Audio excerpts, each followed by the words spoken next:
Karen used a contractor's key to let herself into my house, while she believed I was out of town during ongoing renovations.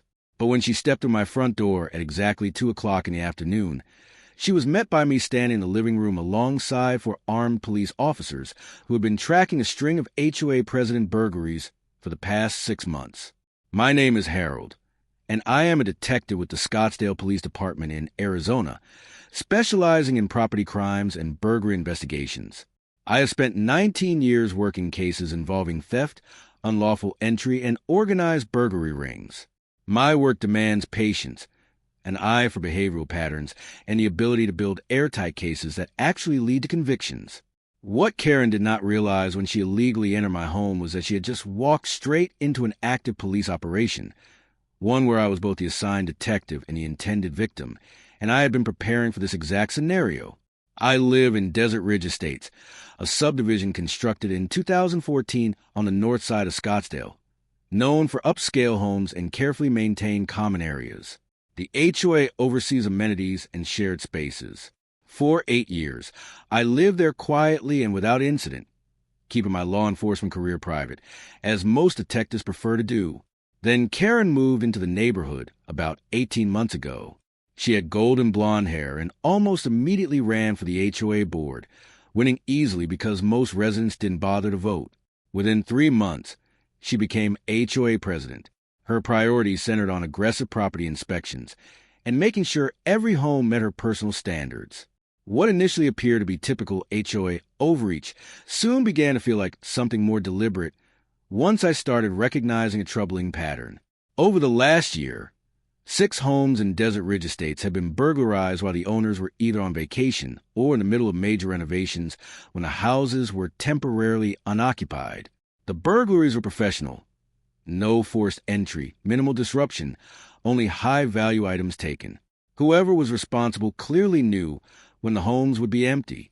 I was not the primary investigator on these cases at first because they occurred in my own neighborhood, but I reviewed the reports and noticed a detail that stood out. In every single incident, the homeowner had recently received an HOA inspection notice or communicated directly with the HOA board about travel plans or renovation schedules. That coincidence stuck with me. 3 months ago, I scheduled a kitchen and bathroom renovation, legitimate work I had planned for over a year. The project was expected to last 6 weeks, and although I intended to continue living in the house, I told the contractors I might occasionally stay at my girlfriend's place to escape the dust and noise. I also mentioned the renovation at an HOA meeting while discussing parking accommodations for contractor vehicles. Karen showed an unusual level of interest, asking repeated questions about the timeline, when the house would be vacant, and where tools and equipment would be stored. My instincts kicked in immediately. I spoke with my sergeant and laid out my concerns about the burglary pattern.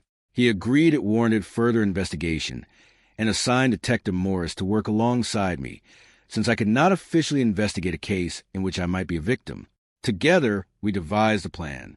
I would move forward with the renovations as planned and create the appearance that I was staying elsewhere during parts of the project. In reality, I would remain inside the house with surveillance equipment and backup in place, ready to act if anyone attempted unauthorized entry. We installed concealed cameras throughout the home, covering every entry point and main living area. Motion sensors were set to alert my phone instantly if someone entered.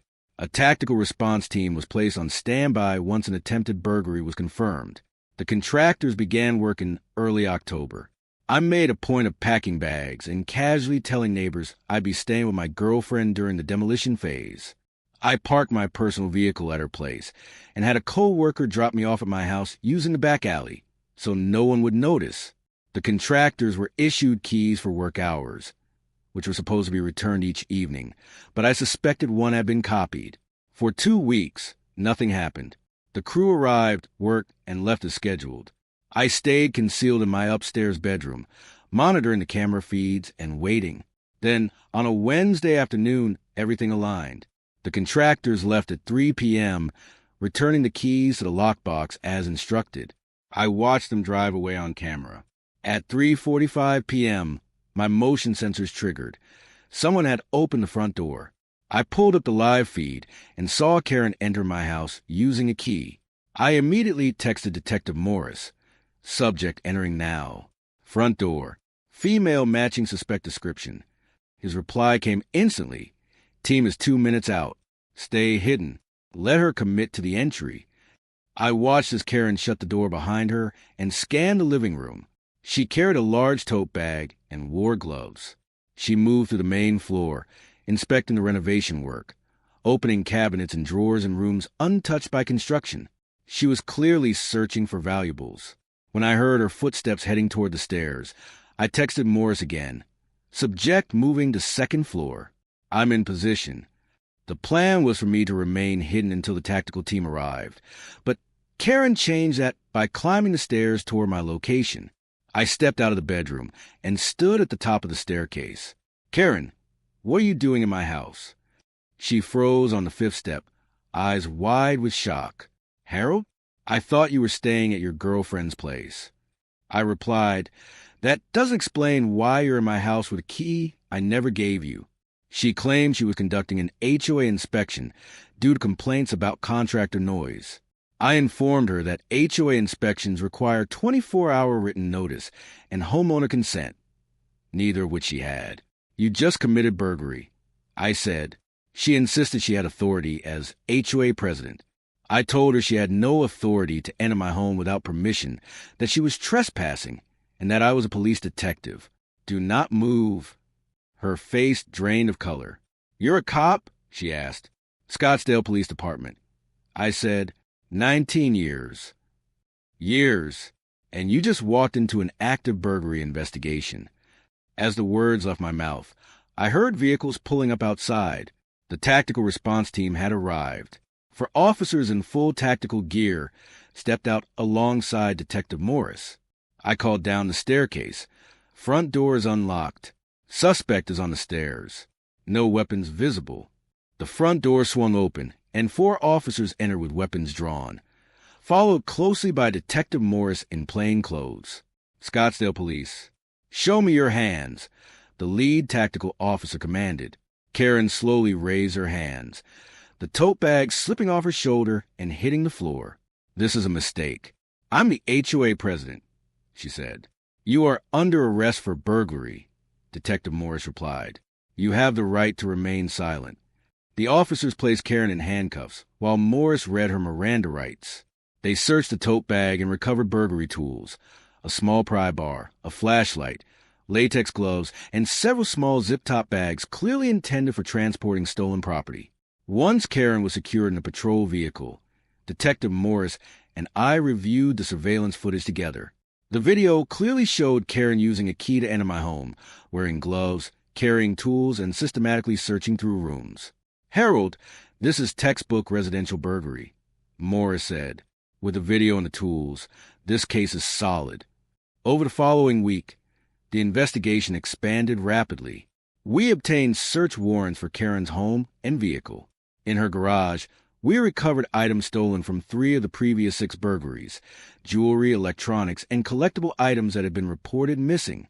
We also found copied keys that matched several of the other burglary locations. Karen had been duplicating contractor keys whenever homeowners hired workers, then using those keys to enter homes when she knew families were away. She had been running the scheme for over a year, stealing roughly $80,000 worth of property from her own neighbors while using her position as HOA president to gather information about when homes were most vulnerable. Karen was charged with 6 counts of residential burglary, 1 count of possession of burglary tools, and multiple counts of theft. The evidence was overwhelming. Surveillance footage, stolen property recovered from her home, testimony from victims, and a clear pattern of crimes tied directly to HOA inspection records she controlled. Her attorney attempted to negotiate a plea deal, but the district attorney's office refused to budge. The case went to trial 8 months later. I testified about the investigation, the surveillance operation, and arresting Karen inside my own home. The other 5 victims testified about their losses and the betrayal of being burglarized by someone they trusted as a community leader. The jury deliberated for 5 hours and returned a verdict of guilty on all counts. The judge sentenced Karen to 12 years in the Arizona Department of Corrections, imposing a sentence at the high end of the guidelines due to her abuse of a position of trust and the systematic targeting of multiple victims. She was also ordered to pay full restitution to all 6 victims, totaling approximately $83,000. The HOA board was dissolved and restructured immediately following Karen's arrest. The new board implemented strict policies prohibiting board members from possessing keys to resident homes under any circumstances and requiring all inspections to be scheduled with written notice and homeowner consent. Several residents told me they felt deeply violated knowing their HOA president had been systematically burglarizing homes. One elderly couple who lost family heirlooms said they were grateful she was caught, but admitted they would never fully feel safe in their home again. My renovation was completed without any further incidents. The contractors fully cooperated with the investigation and testified that they never gave Karen permission to copy their keys. She must have done so when keys were left overnight in a lockbox. The case is now used as a training example within the Scottsdale Police Department, highlighting residential burglary patterns and how criminals can exploit positions of authority. It also serves as a warning about how HOA board members can abuse access to homeowner information. I still live in Desert Ridge Estates. The neighborhood has slowly recovered from the shock of learning their HOA president was a serial burglar. The new board is transparent and respectful of boundaries. I upgraded my home security after the incident. New locks, a more comprehensive camera system, and motion-activated lighting. Not because I live in fear, but because the experience reinforced an important truth. Criminals can be anyone, even the person claiming to protect community standards. Karen is currently serving her sentence at the Perryville Prison Complex. She will be eligible for parole after serving 85% of her sentence, which works out to about 10 years. The surveillance footage of her walking into my house is still used in training sessions. The moment she realizes I'm standing at the top of the stairs, that I'm a police detective, and that she has just walked into an active investigation is absolutely priceless. If you've ever suspected your HOA president or board member of abusing their authority, or experienced a burglary during renovations or vacations, share your story in the comments. Send this to anyone who needs a reminder to be careful about who has keys to their home. And subscribe for more stories about criminals who pick the worst possible victim. Because sometimes the house you choose to burglarize belongs to the detective who's been investigating you all along.